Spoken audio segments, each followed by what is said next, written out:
క్రీస్తు యేసునందు దేవుని పిల్లలైన మీకందరికీ కృపయు సమాధానములు మెండుగా కలుగునుగాక. ఈ దినము కొరకు ప్రభువు అనుగ్రహించిన తన జీవపు వాక్కు పరిశుద్ధుడైన లూకాసు వార్త 5వ అధ్యాయం 4వ వచనం.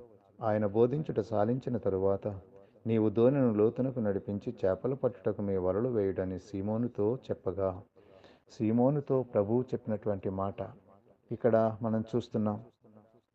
ప్రభువు చెప్పిన మాట వినుట ద్వారా గొప్ప అద్భుతం చూసినట్టుగా మనం చూస్తున్నాం. సీమోను పేతురు విధేయత చూపించాడు, వాక్యం విన్నాడు, పరిస్థితులను చూడకుండా దేవుని మాటకు విధేయత చూపించాడు, సమర్పించుకున్నాడు.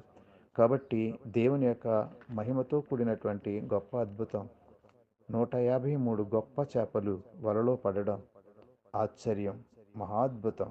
కాబట్టి దేవుని మాటకు మన విధేయులమై ఆయనతో లోబడి ఆయన చిత్తాన్ని జరిగిస్తే గొప్ప అద్భుతాలు మన జీవితం